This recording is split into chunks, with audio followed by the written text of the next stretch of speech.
Good evening, everybody. Kevin J. Johnston here. This is the Real Estate and Money Show that plays every single Thursday night at 9 p.m.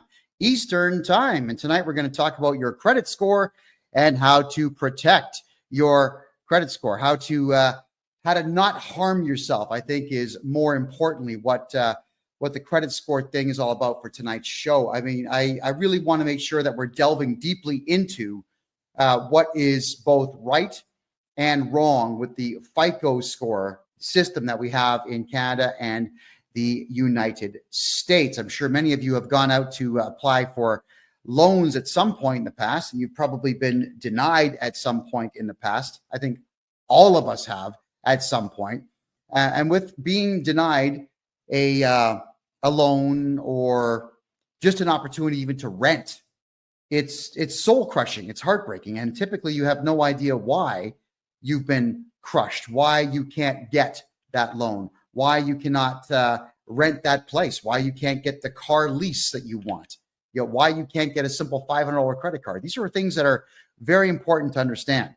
Now, I don't have all of the answers because unfortunately, FICO score algorithms are quite hidden from the public. They don't really tell us what they're basing all the positive stuff on, but I do have some of what to do. However, even though I don't have all the positive stuff that you can do, I've got the vast majority of the negative stuff that you can avoid to keep your credit score in good standing. So first things first is you want to talk about how you can find out what your credit score is. There are two major corporations in North America that people will go to check your credit score when you're applying for anything, any kind of credit whatsoever, or any kind of lease or rent. All right, that would be Equifax, EQUIFAX, Equifax.com in Canada. It's .ca. And the other one is TransUnion. Now, as far as I am concerned, these are criminal entities. What they do is they give you a credit score, but you never ask them to. Isn't that strange? They have your entire credit history that you never asked them to create. They have a credit score for you that you never asked them once to keep on. They're keeping records on your spending habits that you've never given permission for them to do. But somehow, if you've got a social security number in the States or a social insurance number in Canada, somehow they will know that you have these very things. So how do we combat this nonsense? And it is nonsense. All right. For TransUnion and for Equifax, all of you have to find out what your FICO score is. It goes, I think as low as 300, it goes all the way to 950. If you have a FICO score of 750 or higher, you're going to be pretty good at getting bank loans out there. And there is a way to get that to happen. I'll cover as much as I can in the next 52 minutes because it's only an hour show, everybody. How do you get your score? Well, Equifax and TransUnion, because of whatever deals that they've signed with the government, have to give you one free credit score of your own each year. So you go to their website, equifax.com or .ca, transunion.com or .ca, and you give them your necessary identification. Don't use a driver's license. If you've got a passport, always use your passport for any form of identification in Canada. Anytime at all that you want to know or do anything for that matter, it's passport only. It's nobody's business where you live. I know that a lot of you out there don't think that you've got the right to have your driver's license go to a PO box, and many of you can't afford to have one, but maybe 10 or 20 friends should all get together and have a PO box, split the cost, and send your driver's license there, just so that there is nobody spying around your house looking for what you got. All right. And the reason I say that is as a podcaster, unfortunately, when I was podcasting in Calgary in 2021, everybody in the city knew where I lived. They all knew that there was going to be a podcast taking place there. So we always had to double lock and triple lock our doors. So we had the front door was locked. We put a steel cage over the window of the room that we used, and we installed an extra door in the hallway and put a lock on that just to buy time if anybody chose to break in.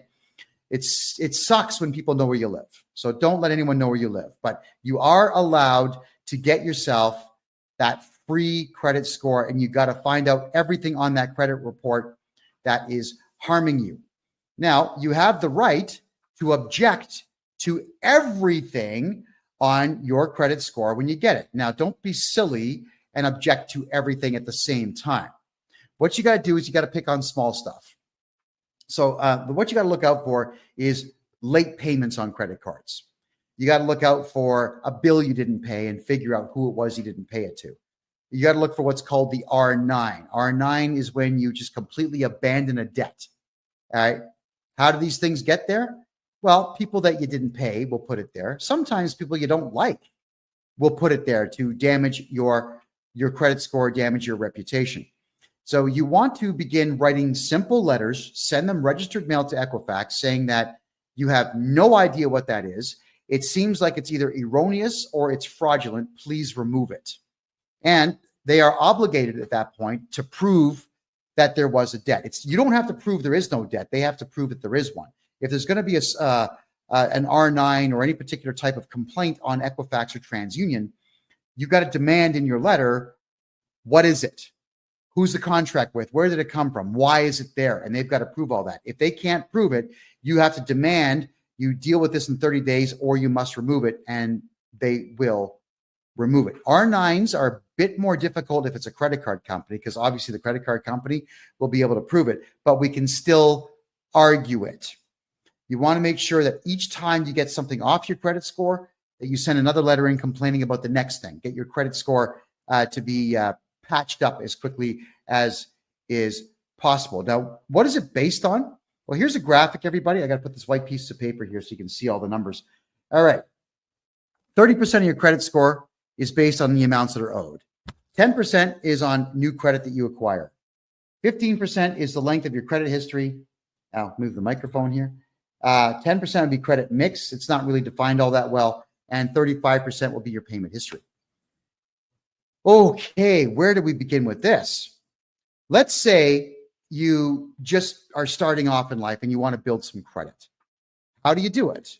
Well, you would apply for a simple credit card, get yourself the minimal amount, which is a $500 credit card. They usually will just give those out to everybody. They really will. Go to a bank machine, take a cash withdrawal, hide the money somewhere. A week later, pay it off. Do it again, pay it off. Do it again, pay it off. Just keep doing this. So while you're taking cash withdrawals on your credit card, now don't make purchases because you got to pay for the purchase. You're taking out cash and you're going to put it back on. Yes, you're going to pay a transaction fee, depending on the machine, $1, $5. It's going to be something like that, but you're building credit. You're building a history of paying your bills to a major creditor. Then you'll go to a bank, you'll open up a bank account, and you'll ask for a very small bank loan. Let's say $1,000. Why? Oh, it's for school and I got to buy a laptop. Oh, okay, that's fine. They'll get it to you. Don't spend it. Put the money in a hidden, hide the money somewhere that no one's going to find it. Make 3 payments and then go pay it off. Now you got to ask for $2,000. Repeat the process. Make 3 payments and then pay it off. Don't spend the money, because then you have to go out and earn that money. And now what you're doing for your credit score is you're building credit score points up. And it works. Eventually you'll get a $5,000 loan, then 10, then 20. You're going to keep doing this until you actually need to borrow on something in the future that will improve your life. Like, let's say a car, a truck. Don't buy those. They depreciate. Better yet, a house. Or you could lie and say you need a loan to buy a house, but then just go ahead and buy a ton of Bitcoin.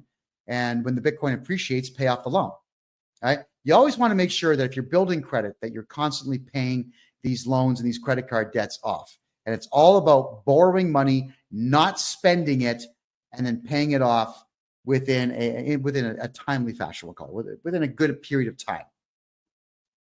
But what they don't tell you is, let's go back to this chart here, is that new credit is only 10%. All right. So it's only 10%, but 35% is your payment history. So if you get small amounts of credit here, like 10%, and then here, you get 35% based on your actual payment history, 45% of your credit score could be based on your decision to take money out on your credit card and pay it off, take out small bank loans, and pay them off. Amazing, isn't it? 45% of your FICO score is based on you gaming the system. Hey, I wish they told us that. They should teach us this in school, but they don't, because they want you in debt. I want everybody watching this show to make money, get bank loans, and be out of debt. That's what I want. So I'm telling you that you got to pay attention to the fact that 45% of your FICO score is going to be based on you borrowing money and paying it off. You do it forever, for your entire life, starting from the day you become an adult till the day you die. Keep building the FICO score. Now, why would you want to do this for your entire adult life? Well, you didn't hear this from me, but let's say by the time you're 60 years of age, you've had enough of society, you've had enough of human beings, you've had enough of working, you've had enough of everything. Let's say you've got a really good FICO score, like an 820. You could walk into a bank at that point and say, hey, I got an 820, I've got no R9s, I'm really good with my credit. You could take a bank loan for, let's say, 300, 350, and then go to, I don't know, Vietnam, Thailand, and live like a king. Don't bother paying it back. So what you're doing here is you're building your credit up to the point where you can just borrow a huge amount of money and retire. There you go. I'm not saying you should do that, and I'm not saying you should aspire to rip people off, but I'm saying you've got the option to do it should you decide that's the way that you want to get yourself into retirement. Why would you want to do that? Well, because Canada Pension Plan is going to be empty by 2032, so it's not like you're going to get a pension, and it's not like Social Security is going to be doing any better. I think, personally speaking, that the Social Security in the United States is going to be empty by 2040. I don't see a way to keep it afloat. It's a big Ponzi scheme, and it's running out of money.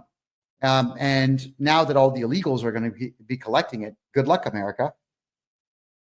So you're paying all these taxes into this system, and you're not going to benefit from it. So why not have the adult plan to have that money ready to be able to be borrowed by the time you hit that age, so you can disappear with that money? I mean, look, when a bank gives you a loan, it's not like they're taking money from the system and giving it to you. They are creating it right there on the spot. It's called fractional reserve banking. So when you get a bank loan from the bank, they put a lien on your property, but they just create the money. It just gets created from nothing. So let them create $350,000 for you when you're retiring, and then go somewhere else and spend it. Enjoy life. Live it up. You've earned it. Right? So if you've been paying into the tax system, which I don't recommend you do, I recommend you hire me to be your tax guy and not pay tax. But if you've been paying tax or paying into the system all these years, benefit from it. Benefit from it. Start planning for your retirement now by keeping your FICO score as high as you possibly can. So getting back to the FICO score, this one here, let's address the 15% of the length of your credit history. All right. Your FICO score, if you keep your FICO score in good standing through your entire adult life, if you start doing it when you're 18, by the time you get to 60, 15% of your FICO score is going to be based on the fact that you had good credit for 42 years. So keep your credit good in that time as best as you possibly can. But this is the one here that I want to warn everybody about. 30% of your FICO score is based on the amounts of money that you owe. Now, this is where I can really help you out. You got to remember that the way that the credit companies do this is that they've got hundreds of things that go against you and just a few dozen things that help you. Equifax seemingly is in the business of destroying you. Equifax seemingly is in the business of keeping you down, of not allowing you access to the capital that you need to become wealthy. That's what it seems like they're doing, which again, in my opinion, makes them criminals. But it's not like I can walk in there and just shut the company down, but I can tell you how to combat them. Knowing that 35% of your FICO score is going to be based on bad debt that you carry, here is the way to protect yourself. Let's start with basic rudimentary stuff. If you get a cell phone plan, doesn't matter with who. In the States, you got all of them. AT&T, you got Verizon, you've got Virgin, you got them all. In Canada, there's not as many. You've got Fido, Bell, Rogers. I think Cogeco just got bought by Rogers. There aren't many.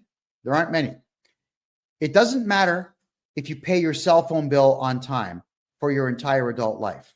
That does not increase your credit score, which means that your cell phone bill should never be in your name, because I'll tell you why, is because there's a good chance at some point you're just going to forget about your bill. You're just going to forget. You didn't pay it. They report you to the credit agency, and now you've lost some FICO points. That sucks. How do you come back? Oh, let's have with this one. Let's just say they don't tell you about your roaming fee. And this has been happening with a lot of Canadian accounts. You go to Italy or you go to Germany and your phone gets turned on for just a brief second by accident. And all of a sudden, boom, $1,500 worth of roaming fees, just like that. Crazy. And if you don't pay it or you argue it, they just tag your credit score. So you can never put your cell phone in your real name, ever. You can't really do that with Bell and Rogers and the big boys because they want to see identification. But you can do it through a corporation. That is correct. You take your corporate documents in. You say, "Hi, my name is, here are the corporate documents. We want to get a corporate cell phone plan."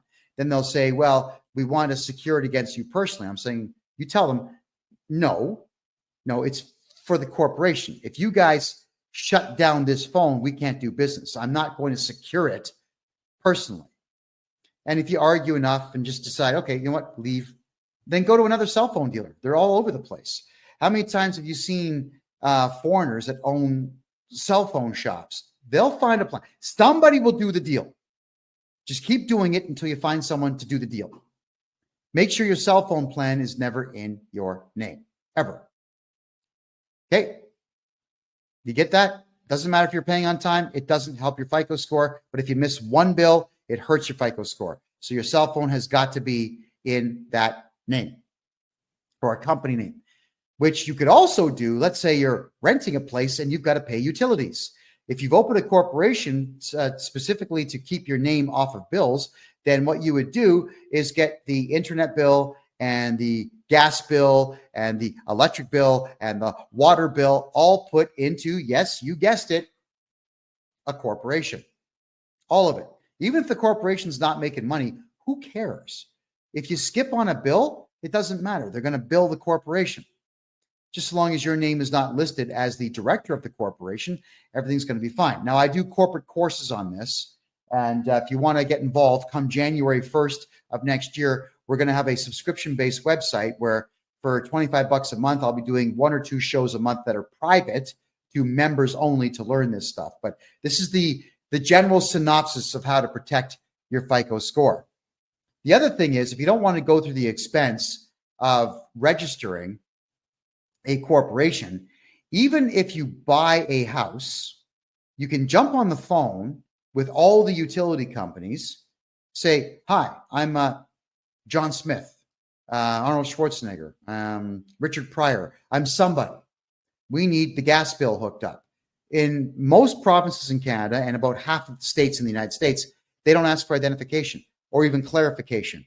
They say, "Yeah, no problem. We'll send someone out. We'll get you all hooked up." Ta-da. So now the bill is in someone else's name. Why? Because if you pay your gas bill on time for 45 years, it doesn't positively benefit your FICO score. If you pay the water bill, it doesn't benefit your FICO score. If you pay your internet bill on time, it doesn't benefit your FICO score. Nothing benefits your FICO score when it comes to household utilities, but it can hurt you. So let's really go down the rabbit hole here. I'm sure all of you have maybe heard of Text Now. It allows you to have a separate phone number on your cell phone plan. All right. So you get a Text Now phone number, and that's the one that you would use for all of the bills on your house, especially if you're renting. If you're buying, it's great. I mean, do the same thing. Have the bills in a fictitious character's name and have them phone your alternate cell phone number looking for payment on the bills, because you're going to miss a bill. That's just how life works, guys. You get sick, you get in a car accident, you're going to not pay some bills. You don't want your FICO score dropping because you are incapacitated. Maybe you live with some friends and they skip out and they don't pay the bill. You got to catch up because your friends are jerks. Yeah, maybe you got a boyfriend, girlfriend, whatever it is. You guys break up. Someone doesn't pay the bill. If it's not in your name, it doesn't matter. Also, what you can do is, let's say, for argument's sake, if your gas bill, your electric bill, your whatever bills you got for your house are not in your name and you're behind on things, you can call them up and say, yeah, hey, it's John Smith. I need you to disconnect the gas and the water and everything else. I'm moving out of this house that I'm renting. No problem. They'll cut everything off. Tell them to send the final bill to your email address or text it to your phone. They will. And then you get rid of that particular Text Now phone number. And 2 days later, you get yourself another Text Now phone number or another one of the like Hush phone number. Any of these phone numbers that are voice over IPs, call them up saying, different voice. Hey, what's up? I'm Ricky Savage Michelson, and I got to get some bills. I just moved into this rental house. And the process starts all over. So you can actually get away with not paying between 3 and 4 months worth of bills, and you get a new name attached to the same residence that you are living in, and it doesn't hurt your FICO score. Right? It doesn't hurt your FICO score. If you're not going to pay bills, it doesn't hurt your FICO score. Now, I'm not encouraging all of you to not pay bills if you don't have to. I'm telling you that I understand with our rotten economy in North America right now and the severe lack of money in the money supply right now, that these are the options that you have to give yourself. So FICO score, protect it by making sure the house bills are not within it. If at all, if you can avoid anything, if you can avoid using your real name on anything, you have to avoid using your real name wherever you possibly can. The driver's license is usually where you all get screwed. When you use a driver's license as identification and it's got your home address on it, whoever wants to harm your FICO score can do it.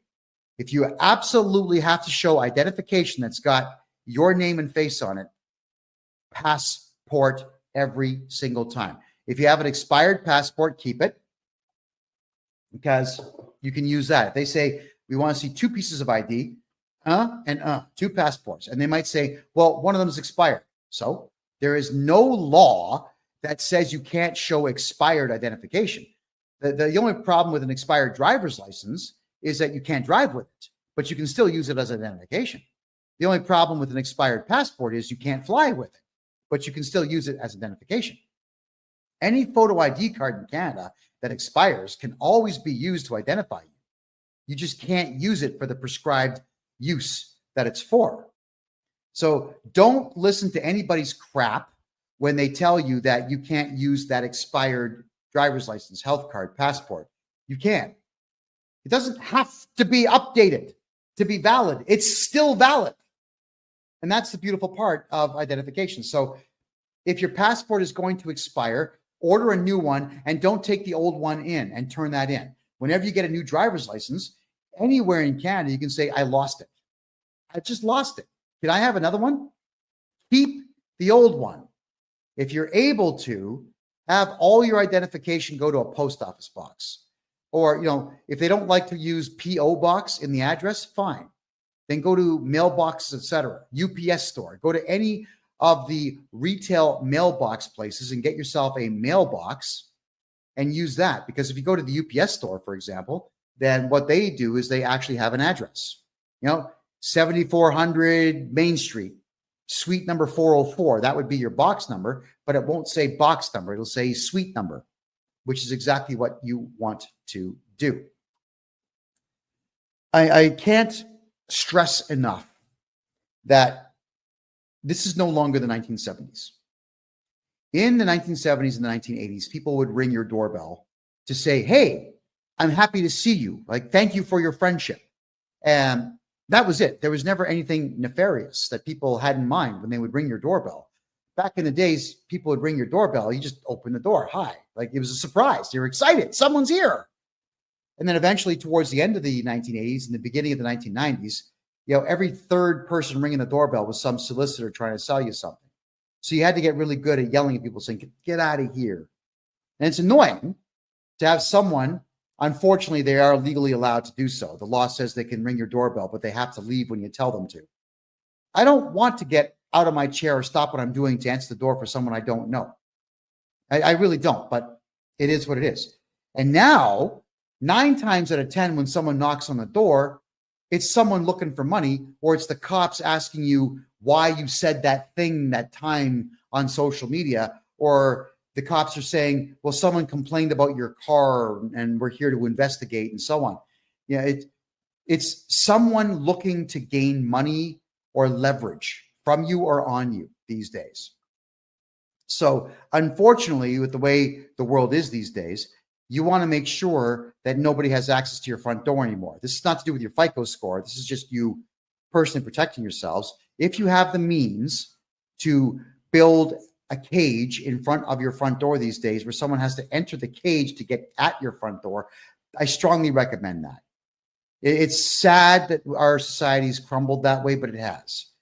So you cannot let people have leverage on you. And that's the same thing with phone calls that come in. I can't stand the fact that if you have a landline in Canada, you get absolutely bombarded by people from outside the country trying to sell you something and asking questions. And unfortunately, Canadians and Americans, they're high trust societies, so people answer questions. Like, don't answer questions to people that phone you. They're fishing for information to steal your identity. Start hanging up the phone. It's regrettable, but we have to unfortunately go to cell phone plans and not have landlines, specifically to not get phone calls from solicitors. And when you do buy something online, or you give information online and someone else starts tagging your credit card to buy stuff, it can harm your FICO score. Got to be very careful who you give your information to. So please do not give your home address to anyone. Do not use your driver's license as identification for anything. If you're in a rental house, use fake names to get utility bills done. Passport only for ID for anything. And if you can avoid using your real name, avoid using your real name. And even for things like signing your kids up for sports. Yeah, you've got to give your kid's birth certificate up. But when they say that we want to see a hydro bill to prove that you are living where you say you are, no.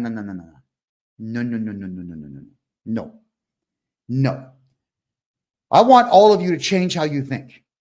Everybody out there, you have to assume everyone out there is a scumbag and everyone out there is going to try to steal from you. And like, I went through this nonsense in the province of Ontario with the Ontario Lacrosse Association, run by 2 very animalistic savages who were harming children. And I exposed them in the book I wrote, Lacrosse is Dead, which is free on my website, by the way. And in there, what they would say is that if you were going to sign your child up to play lacrosse in my hometown, Mississauga, that you had to prove you lived in Mississauga. Why? What does it matter? What if you lived on the border in the next town over called Oakville? But to play in Oakville, you had to go 24 kilometers that way instead of 1 kilometer that way. Why would you want to waste time and fuel? Why do you have to prove this?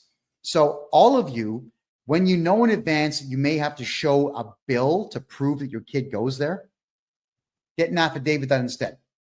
Write up an affidavit. Hi, my name is, I'm of this age, and this is to certify that I live in the province of Ontario and the city of Mississauga in the community of Arundel, Meadowvale, Cooksville, Heartland, whatever. I live in the city of Toronto in Scarborough. You don't have to give your address, because if you're swearing this in and having an affidavit stamped in Canada and the United States, it's just like you testified in court. They've got no choice but to accept it. And if they don't, you can do what? File a lawsuit. That is correct.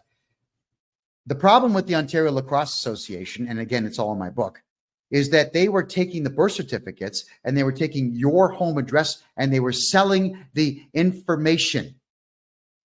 They were selling your information to others. Okay. So I'm turning my Wi-Fi on, everybody. I think I'm getting some complaints that my mouth is not synced with my audio. So tell me if it gets any better there on TikTok, please. Yeah, they were selling the information. So at any given point, your FICO score can be affected by the fact that your information is being sold to others, because you never know what is going to get done with the information. You just absolutely never know. So please use affidavits when you want to tell someone, I live in a city, and don't put your home address on it. We all have to protect ourselves.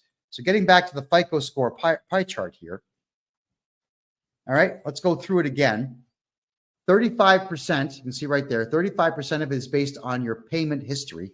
So keep that going. 15% right here is based on your length of credit history. So the older you get, the higher the score will go if you keep your credit score in good standing. 10% is based on new credit. And 30% in the red here is based on debts that you owe. And then the 10% credit mix, this would be, were you successful in getting a bank loan? If yes, how many times? Were you successful in getting a mortgage? If so, how much and how long ago, and so on. Do not apply for loans on what's called a hard credit check unless you've already done your own soft credit check. Here's the difference between the two. A soft credit check is not you applying for something. It's you checking out your own credit score.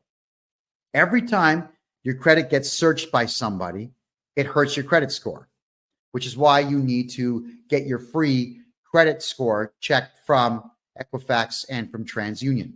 You have no choice. You just have to do these things, everyone. Why do you have to do them? It's because you need to know who is trying to rip you off and who's trying to hurt you. When you get your credit score from them, you need to also look and see how many hard credit checks that there were. Because with the use of an affidavit and a letter to Equifax, you can actually write a letter to Equifax and TransUnion and tell them, hey, someone did a hard credit check and I did not authorize that. They will actually have to produce a signature showing that you authorized that credit check to be done. And if they can't produce that signature, which you probably didn't do, they have to remove that hard credit check. So a hard credit check is you asking for credit from a bank or credit from a financial institution or credit from anyone who involves themselves in lending money or a financial institution. You don't want hard credit checks there, right? The soft credit check is something that banks will do once a year on you just to see what your credit score is so they can adjust your bank rates up and down. It's criminal that they do it, but they do it. And the soft ones, they don't show up. So we got ourselves a troll. I just have to get rid of the troll, folks. Give me a second here. There you go. And blocked. There you go. Okay. So thank you for that. So you want to make sure that you are not letting them do the hard credit checks. The soft credit checks, they will do. The soft credit checks do not show up on your account. Be very careful how many hard credit checks that you yourself go for. If you go to get a bank loan, they'll do a hard credit check. If you don't get the bank loan, that shows up on your credit score, which is why you always have to start off with small bank loans. They might even ask you, do you have any collateral? Yeah, I've got this watch. I've got this gold bar, like whatever you have. You may have to actually let the bank hold on to things for you. Keeping in mind, if the bank loses it, they've got to compensate you 100% plus whatever other fees you demand from them. So yeah, secure the bank loan with gold or silver or jewelry if you need to. But start building your credit using the methods that I have talked about. Hard credit checks, you got to get rid of them all. You have to be in constant watch of your credit score and eliminate as much as you possibly can using everything at your disposal. And I've given you a gold here tonight, everybody. So I'd like everyone watching the show tonight to go to Equifax and TransUnion and request your free credit score. And they will send it to you. And look at everything on there and start to comprehend how easy it is for someone to harm your credit score. So if there's any questions that anybody has, I'll go right ahead and I'll take those questions now. Throw them in the chat room here. This is to do with your FICO score, everybody. It's to do with credit scores. You want to make sure that your credit scores stay intact. Oh my God, we got trolls here tonight. I thought we got rid of all these guys. Oh man. There we go. Confirm. Sorry, guys. Occasionally we get trolls coming in here that like to badmouth me. There's a propensity for, we'll say, non-conservatives to not appreciate the fact that I'm teaching people that the conservative way of doing business and living life tends to be the more successful of the two. So for the profanity that sometimes show up in the chats, I do humbly apologize to all of you. FICO scores themselves, I've been asked many times if it's possible to remove yourself completely from the FICO score. You know, we did have a friend of mine. I helped him write a lawsuit against Equifax because what they were doing was they were interfering with his capacity to live life the way that he wanted to. He served them, but he didn't pursue it. I actually was very curious to know what the judge would have said about a FICO score company keeping your FICO score without your permission to have even opened up your FICO score account in the first place.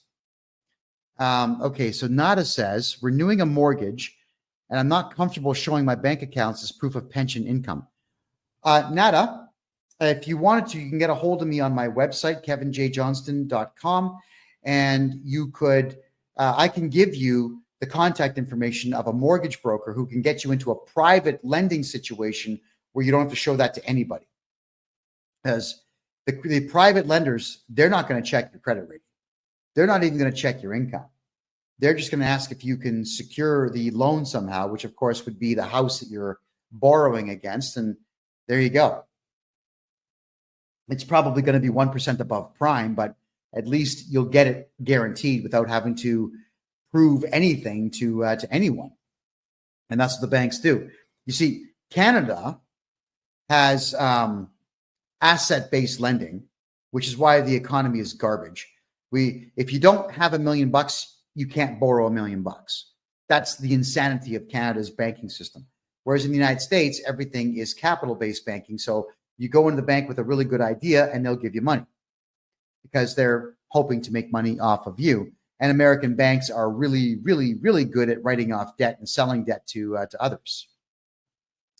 All right. So that is why it's so difficult to get things done in Canada. So if you're having a difficult time getting credit in Canada, it is because the system in Canada works against you.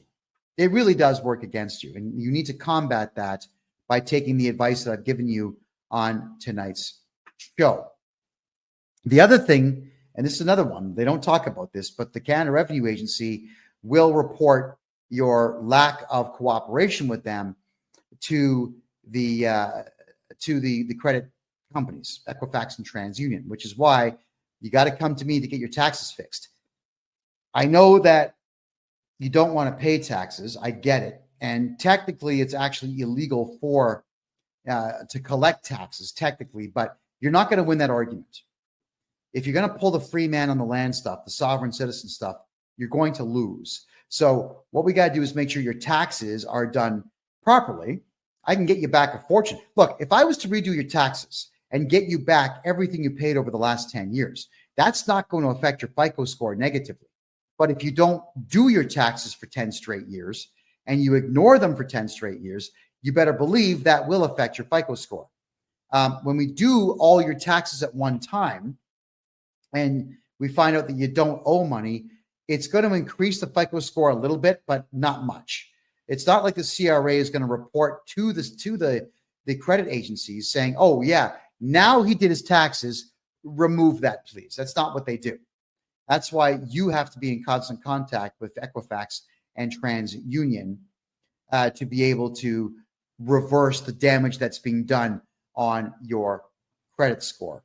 So to be able to remove yourself from the whole credit score thing is not something that I have pursued yet, but I'm sure at some point we're going to be able to figure that out. I'm sure there's case law somewhere in the world where that has been done. And if anybody out there knows the case law, send it to me and I'll read it and I'll interpret it and then I'll get another interpretation on it and then we will talk about it on this show. So everyone, FICO scores, very important. And for the next 15 minutes, what I will do is I'm going to recap what I've talked about in the last 45 minutes. So for those who are joining us late here, you'll get a chance to hear what I have to say on this. And with your FICO score, it is based on the following factors. So let me just bring the let's see here, and bring the chart back up for you.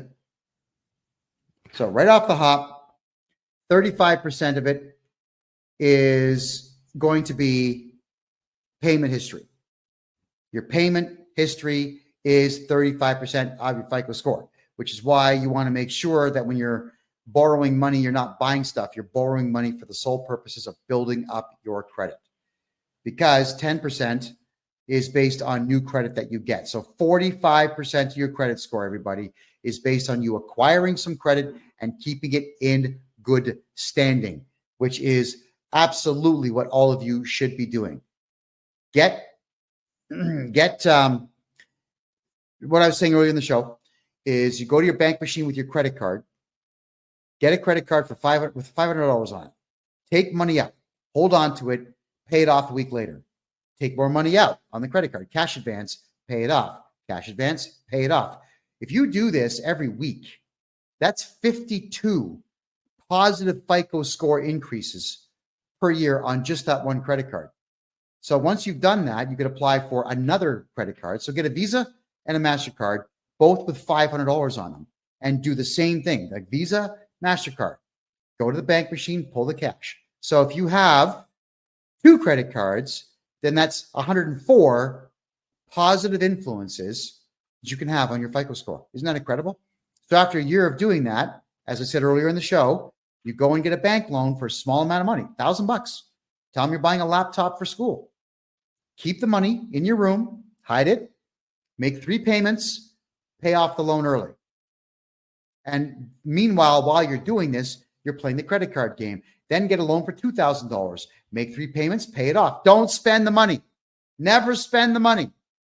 You're just taking it out for the purposes of putting it right back in and building your FICO score. Just keep getting bank loans so long as you've been building credit slowly. And then eventually you'll have yourself in a position where you could get a mortgage in the future.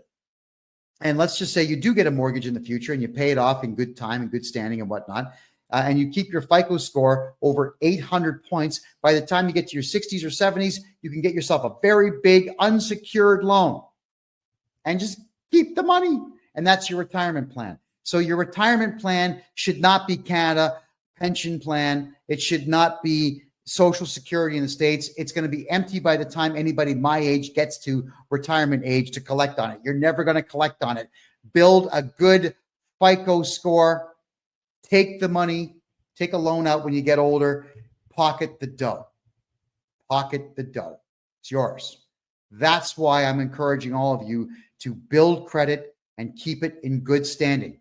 When you rent a house or you buy a house, none of the utility bills in that house should ever be in your name. Just in case you forget to pay a bill, you get sick and you can't pay a bill, you lose your wallet, you can't pay a bill, you get robbed, you can't pay a bill. If it's not in your name, it doesn't matter how late you are. It's never going to affect your credit score negatively. And that's exactly how you should want it, where it never affects your score negatively, period.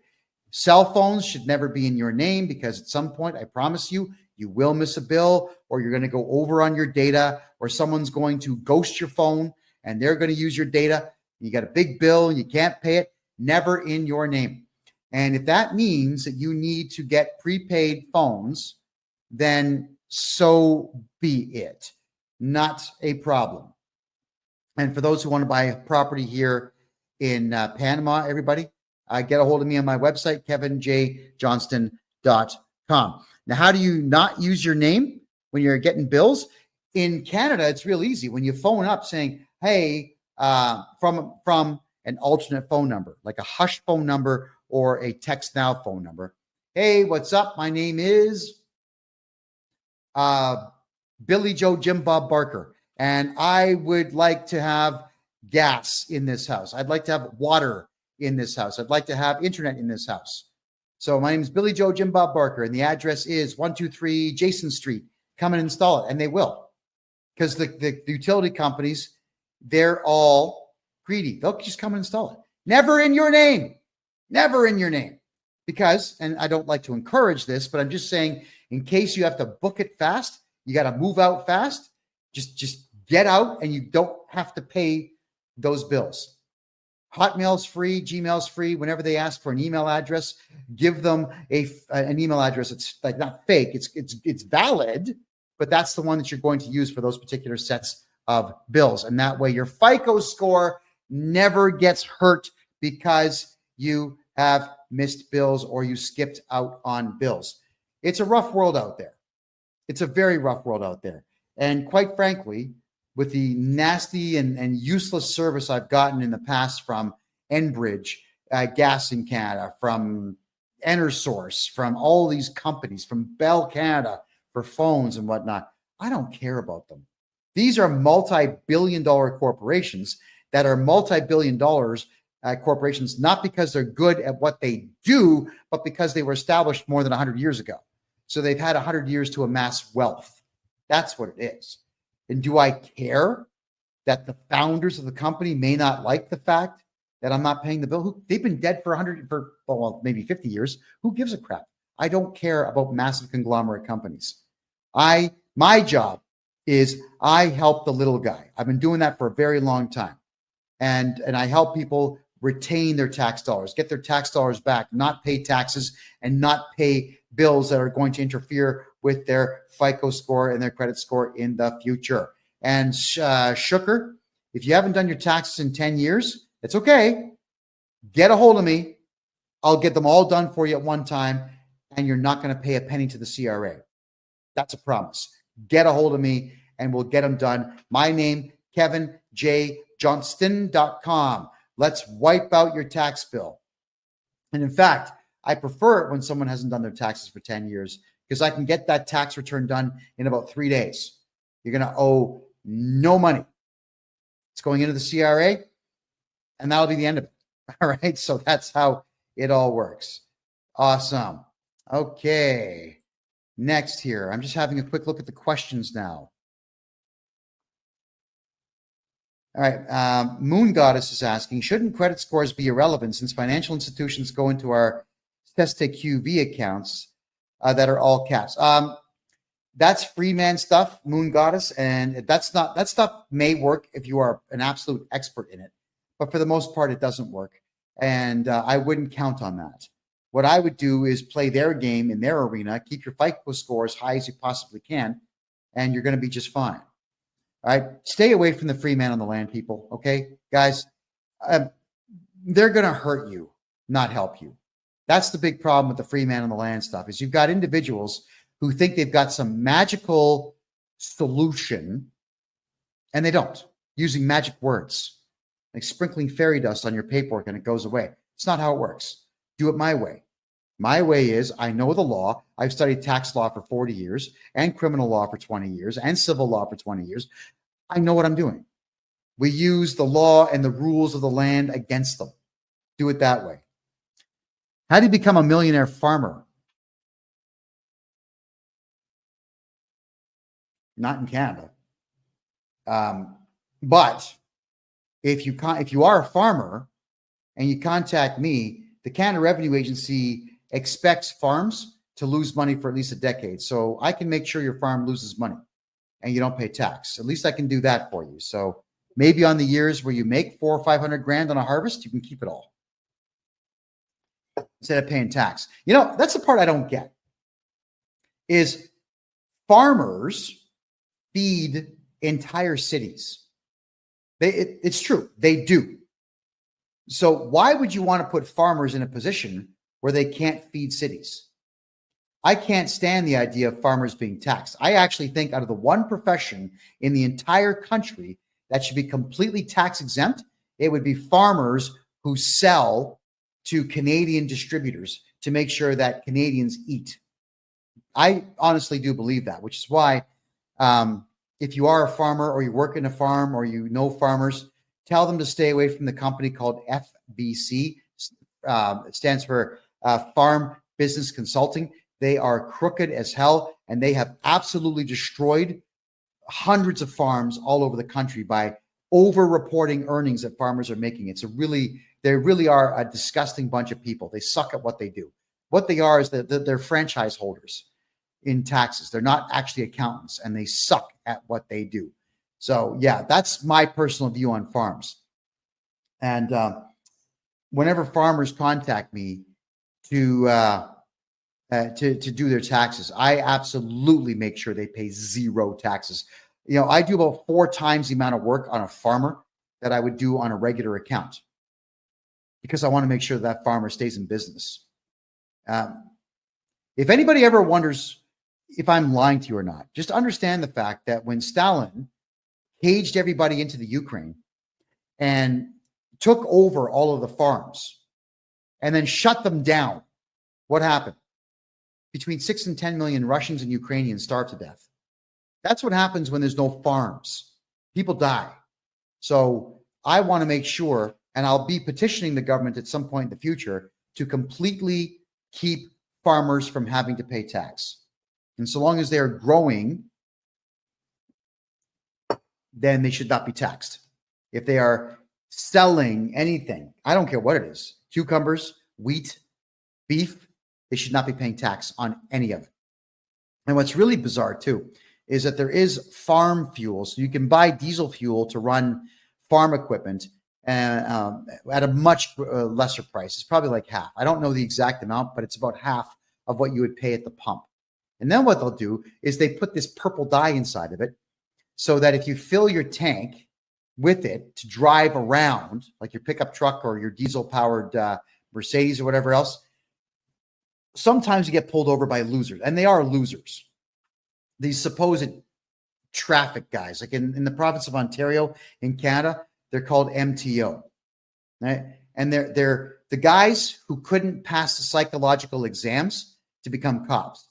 So instead, they sit in these cars that have sirens on the top and cherries, and they'll pull you over saying, well, I work with the MTO, and I'm going to take your license plate. And they actually will go inside your gas tank and pull it out and see if the gas is purple. And if it's purple, they'll write you this massive $1,000 fine for using farm fuel for your vehicle. So how do you beat that? 2 gas tanks. That's what you do. You have 1 gas tank, which is the main one, partition it, put some regular gasoline into it that you never burn, and have a secondary fuel tank in there and use farm fuel. There you go. There's some help for you right there. All right. So keep in mind, everyone, you got to protect that FICO score. Rewatch this show, which is going to repeat all weekend now on Rumble. Just type in freedomreport.ca to watch the repeat. I'd like all of you to take the advice that I'm giving you here to make sure that you build credit and you hold on to credit so you can use your good credit score in your 60s and 70s to take out massive bank loans and never pay them back and retire with the bank's money. Because if anybody out there screws the banks in Canada or the United States, I'm a happy guy, because that's all the banks do out there is rip we, the small guy and gal, off on an absolute regular basis. That's crazy. My name is Kevin J. Johnston. Thank you very much for being here. This is the Real Estate and Money Show, where we talk about real estate, money, investment, gold, silver, and taxes. And we do it every Thursday at 9 p.m. Eastern Time. I want to say thank you all for being here. I can't wait to see you again next week, which we will do at freedomreport.ca. Have a great night.